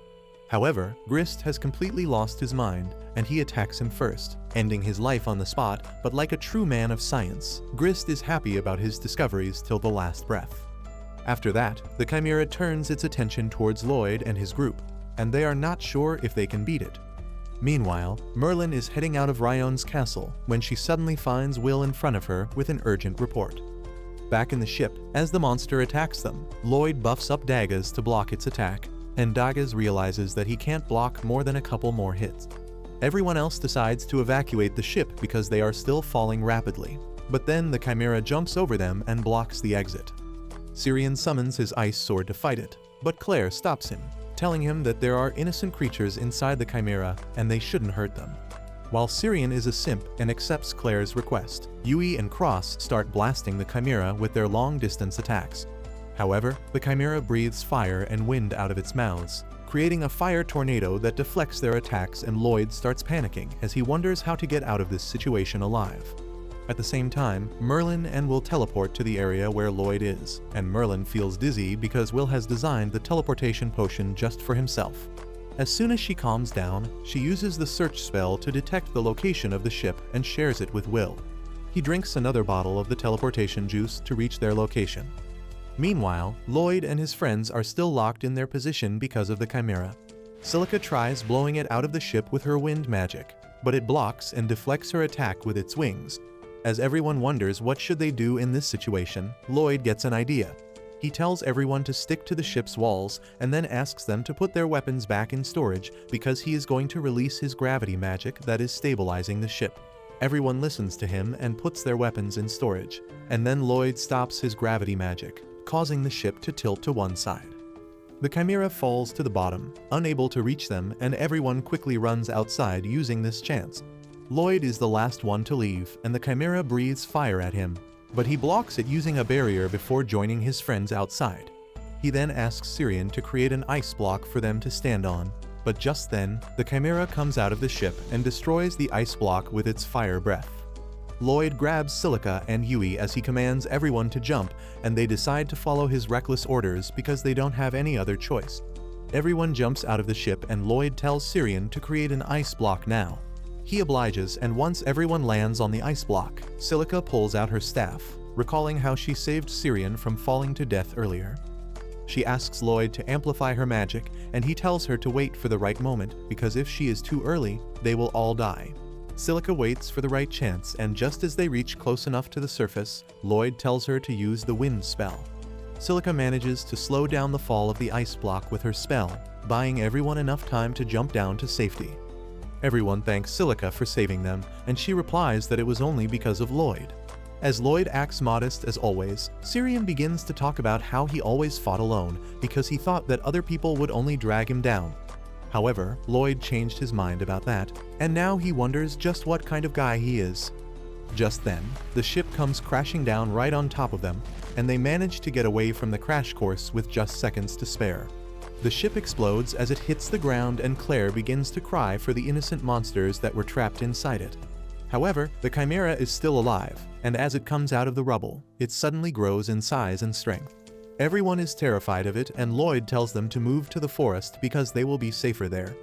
At the same time, Merlin and Will teleport near them, and Merlin quickly locates Loid's group. She finds that they are hiding in the forest and talking about something, so she decides to get closer. Meanwhile, everyone is wondering what is the Chimera and why is it chasing them. Loid thinks that it was Claire's ancient magic that awakened the Demon Lord's fragment, and it began looking for a body. It possessed Grist, but since that was not enough, it absorbed the monsters to make itself even more powerful. As for the reason it is following them, Loid believes that Grist's consciousness is still within the Chimera, and he is still trying to capture Claire. Merlin and Will reach their location just then, and they hide in the bushes to listen to Loid's plan. Gagas suggests that they hide Claire with concealment magic, but Loid believes that the Chimera won't stop following them. Syrian says that their only option is to kill it, but Claire doesn't want that. Everyone wonders if there is a way to save the monsters, and suddenly, Loid comes up with the idea to make Claire sing to the Chimera again. He believes that if he boosts her power and she conveys her feelings to get the monsters out of the Chimera, it can work. Syrian doesn't think that is a wise idea, but Loid is confident that it will work. Claire is happy that there is hope to turn the monsters back to normal, and she agrees to go with Loid's plan. However, just as they get ready to execute their plan, Merlin steps out and tells them to stop. Loid is shocked to see her, and Merlin tells him that he should stay away from ancient magic. He replies that he knows that, but Merlin tells him that he doesn't know shit. She says that ancient magic is dangerous, and anyone who gets involved with it has to pay the price. However, Loid tells her that Claire can use ancient magic, and with his support, she can save the day. Merlin is taken aback to see that her student has finally grown balls to speak back to her. Loid tells her that after he left her and met his friends, he realized that if he remains ignorant about his power, he will never grow stronger. He believes that he can clutch this scenario, and Merlin replies that she taught him never to be overconfident. Loid tells her that it is not overconfidence because now he knows exactly where he stands and how hard he has to work to grow stronger. Just then, the Chimera arrives there, and Loid leads his friends to face it while Merlin just stands at her place. She tries to convince herself that Loid will only support Claire's ancient magic and never use it himself to bring about another tragedy. But deep down, she knows that she can't stop him forever. On the other hand, Loid uses his support magic to buff up Syrian, who attacks the Chimera with an icicle rain. As the monster gets distracted while trying to block it, Loid climbs on its shoulder and uses his staff as an antenna to channel Claire's song directly into the monster's body. As he amplifies and channels the song into the Chimera's body, Loid feels a strange sensation, but he powers through it. The ancient magic of the song starts affecting the Chimera, and a black hole opens above it. Merlin is stunned on seeing this because only she knows what it means, but Loid is not even aware of the black hole as he makes sure that Claire's song works. The Chimera starts glowing and disintegrating, and the monsters drop out of it one by one, but the black hole begins absorbing the rest. Loid realizes it too late, and as he is celebrating their success, he suddenly finds himself and Grist being sucked into the black hole. His friends are shocked by this, but Merlin realizes that it is backlash from the ancient magic that is pulling Loid towards it. Soon, Loid and Grist vanish into the black hole, and Loid doesn't even realize what is wrong until he notices Grist's body disappearing. He then begins to wonder where he is, and suddenly, he finds his own body floating around. As he questions what is going on, he hears a strange voice, telling him that his body and mind are being slowly ripped apart. Loid asks if this is because of the ancient magic, and the voice affirms. Everyone outside the black hole is also able to hear it, and Merlin recognizes the voice because it belongs to Sybil. Sybil tells Loid that ancient magic is just the leftover of the magic that was once used by the people of ancient times who transcended the limits of being human. They developed magic that could change the laws of reality itself, but in the long run, their power brought chaos and destruction. Sybil suddenly materializes in front of Loid, telling him that the ancient people realized the dangers of their power too, and before the world could be completely ruined, they banned the use of ancient magic. However, they knew that there would come a time when such powerful magic would be needed, and they created a method to allow rare people to be born with the ability to use ancient magic.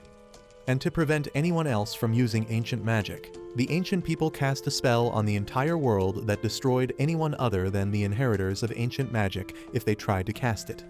Loid has heard that story before, and he recalls that there was one man who used ancient magic even though he did not inherit it. Sybil declares that it was he who used ancient magic against the Demon Lord. Loid is shocked to hear this, and Sybil says that he and his friends were able to push the Demon Lord to the brink of defeat after a very hard battle. However, they relaxed their guard as they saw themselves winning, and that was their biggest mistake.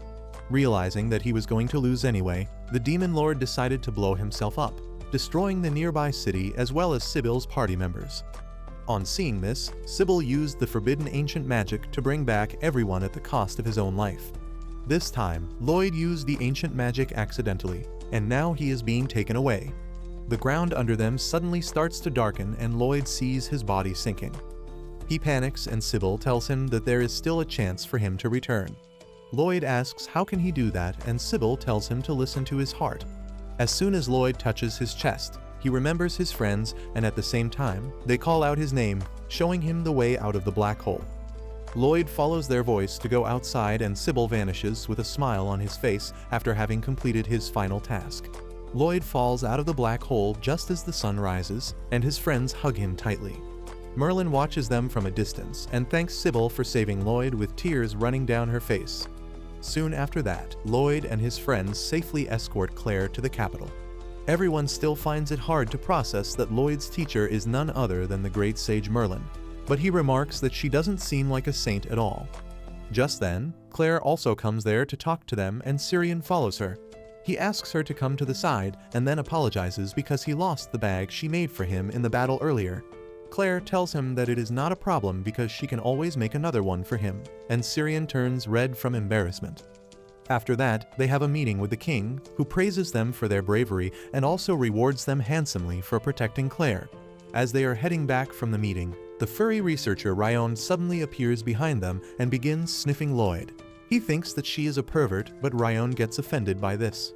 She tells him that she was only sniffing him because his magic smells similar to Merlin, and no one has any idea what she is talking about. Merlin comes there and explains how Ryan can tell people apart by the scent of their magic. Well, no one is interested in the furry anymore and Loid's party starts simping after Merlin because she is a legendary magician. Loid still doesn't get why everyone is hyping her up so much, and then Merlin approaches him, asking if he wants to return home now.